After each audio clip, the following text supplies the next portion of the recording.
Hello guys, ലിയാക്ടിൻ്റെ മറ്റൊരു വീഡിയോയിലേക്ക് എല്ലാവർക്കും സ്വാഗതം. അപ്പോൾ ഞങ്ങളുടെ ക്രിസ്മസ് ഒക്കെ ഞങ്ങൾ അടിപൊളിയായിട്ട് അടിച്ചു പൊളിച്ചു കേട്ടോ. അപ്പോൾ ഞങ്ങളുടെ ക്രിസ്മസ് കരോളൊക്കെ കഴിഞ്ഞതിന് ശേഷം പിറ്റേന്നായിരുന്നു ഞങ്ങളുടെ ക്രിസ്മസ് ഫംഗ്ഷൻ. അപ്പോൾ ക്രിസ്മസ് ഫംഗ്ഷൻ എന്ന് പറയുമ്പോഴേ അറിയാമല്ലോ, എന്താ ഫ്രണ്ട്സിന് ഗിഫ്റ്റ് കൊടുക്കുക എന്നുള്ളതായിരുന്നു മെയിൻ പ്രോഗ്രാം. പിന്നെ കുറച്ച് പാട്ടും ഡാൻസും. ഞങ്ങളുടെ ക്രിസ്മസ് പാപ്പയെക്കുറിച്ച് പറയാതിരിക്കാൻ വയ്യ കേട്ടോ. 2 ദിവസം ക്രിസ്മസ് പാപ്പ തകർത്ത് തിമിർത്ത് എന്നൊക്കെ പറയാൻ കാര്യം 2 ദിവസവും ആക്റ്റീവായിട്ട് ഞങ്ങളുടെ 2 ഫംഗ്ഷനിലും സെൻറ്റർ ഓഫ് അട്രാക്ഷൻ എന്ന് പറയുന്ന രീതിയിൽ തന്നെയായിരുന്നു പാപ്പ നിന്നത്. ഞങ്ങളുടെ കുഞ്ഞുങ്ങൾക്കൊക്കെ അവരെല്ലാം ഏറ്റവും കൂടുതൽ രസിപ്പിച്ചത് പാപ്പയായിരുന്നു. പാപ്പയുടെ പ്രസൻസ് തന്നെയായിരുന്നു അവരുടെ ഏറ്റവും വലിയ ഹാപ്പിനെസ് എന്ന് പറയുന്നത്. അപ്പോൾ അതിനുശേഷം ഞങ്ങളുടെ ഉദ്ഘാടനമായിരുന്നു.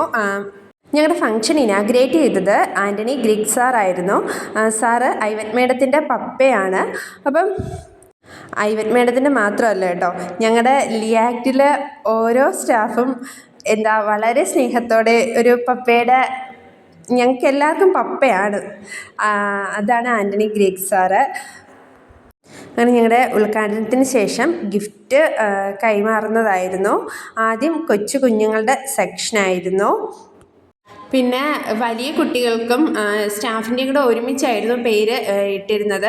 കുഞ്ഞുങ്ങൾക്ക് ഞങ്ങൾക്ക് ആ കാര്യം അവരുടെ സമ്മാനം കൊടുക്കുക, അതായത് അവരുടെ മനസ്സ് അവരവർക്ക്, അതായത് കുഞ്ഞുങ്ങളുടെ മനസ്സ് അവർക്ക് തമ്മിൽ അറിയാൻ പറ്റും. കാര്യം അവർ ഏത് സമ്മാനത്തിലാണ് അവർക്ക് സെലക്ട് ചെയ്യാൻ അവരുടെ പ്രായത്തിലുള്ളവർക്ക് മാത്രമേ കഴിയൂ. അതുകൊണ്ട് തന്നെ കുഞ്ഞുങ്ങളെ ഒരു സെക്ഷനാക്കി, വലിയ കുട്ടികളെയും നമ്മുടെ സ്റ്റാഫിനെയും കൂടെ ഒരു സെക്ഷനും ആക്കിയതിന് ശേഷം പിന്നെ പ്രിൻസിപ്പള് ഏറ്റവും സന്തോഷമുള്ള കാര്യം എന്തെന്ന് വെച്ചാൽ, ഞങ്ങൾ തലേന്ന് കരോളിൻ്റെ പോയ ഒരു ക്ഷീണമോ തളർച്ചയോ ഒന്നും ഞങ്ങളുടെ കുഞ്ഞുങ്ങളിൽ ഇല്ലായിരുന്നു. അവരെല്ലാവരും ഹാപ്പി ആയിരുന്നു. ഈ 2 ദിവസത്തെ ഫംഗ്ഷനും അവർ വളരെ ആക്റ്റീവായിട്ട് വളരെ ഹാപ്പി ആയിട്ട് അവർ പങ്കെടുത്തു എന്നുള്ളതായിരുന്നു. അവരുടെയൊക്കെ ലൈഫിൽ കിട്ടിയ ഏറ്റവും നല്ലൊരു എക്സ്പീരിയൻസ് ആയിരുന്നു ഇത് എന്ന് ഞങ്ങൾക്ക് ഞങ്ങളോട് അവർ പറഞ്ഞത്.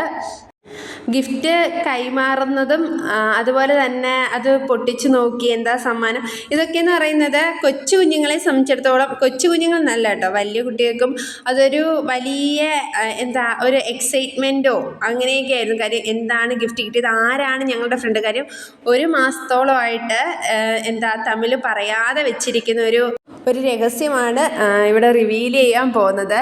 അതുപോലെ തന്നെ ഞാൻ കഴിഞ്ഞ വീഡിയോസിലും കാര്യങ്ങളിലെല്ലാം നിങ്ങൾക്ക് ഷെയർ ചെയ്തിട്ടുണ്ടായിരുന്നു. കാര്യം ഓരോ ഗിഫ്റ്റ് വെക്കുന്നതും റിട്ടേൺ ഗിഫ്റ്റ് എടുക്കുന്നതും അതിൻ്റെ സന്തോഷവും എല്ലാം ഞാൻ നിങ്ങൾക്ക് നമ്മുടെ ചാനലിൽ ഷെയർ ചെയ്തിട്ടുണ്ട്. അപ്പം ഇതിൻ്റെയൊക്കെ അവസാനം ഇതാരാണ് ഇത്രയും നാൾ തങ്ങളറിയാതെ തങ്ങളെ ഇതുപോലെ സ്നേഹിച്ചിരുന്നത്, തങ്ങൾക്ക് ഇതുപോലെ ഗിഫ്റ്റുകൾ തന്നിരുന്നതെന്ന് അറിയാനുള്ളൊരു എക്സൈറ്റ്മെൻറ്റ് എല്ലാവരുടെയും ഉള്ളിൽ ഭയങ്കരമായിട്ടുണ്ടായിരുന്നു. ഓരോ പേര് പറയുമ്പോഴും എല്ലാവരും അയ്യോ ഇയാളാണോ എന്നുള്ളൊരു അവരുടെ മുഖത്തൊരു അത്ഭുതമൊക്കെ കാണാൻ ഭയങ്കര രസമുള്ളൊരു കാര്യമായിരുന്നു. ശരിക്കും അവർക്ക് ഒരു ആഘോഷം തന്നെയായിരുന്നു കേട്ടോ. അങ്ങനെ ഞങ്ങളുടെ ഓണം പോലെ തന്നെ വ്യത്യസ്തത പുലർത്തി ഞങ്ങളുടെ ക്രിസ്മസും ആഘോഷിക്കാൻ പറ്റിയതിൽ ഞങ്ങൾക്ക് ഭയങ്കര സന്തോഷമുണ്ട്. കാര്യം ഞാൻ പറഞ്ഞില്ലേ, കഴിഞ്ഞ വീഡിയോസിൽ ഞാൻ പറഞ്ഞ പോലെ ലിയാക്ട് എപ്പോഴും വ്യത്യസ്തതയാണ് പ്രൊവൈഡ് ചെയ്യുന്നത്, ചിന്തിക്കുന്നത്. ലിയാക്ട് എല്ലാവരിൽ നിന്നും വ്യത്യസ്തമാണ്. അപ്പം നെക്സ്റ്റ് വീഡിയോയിൽ കാണും വരെ ടാറ്റാ, ബൈ ബൈ.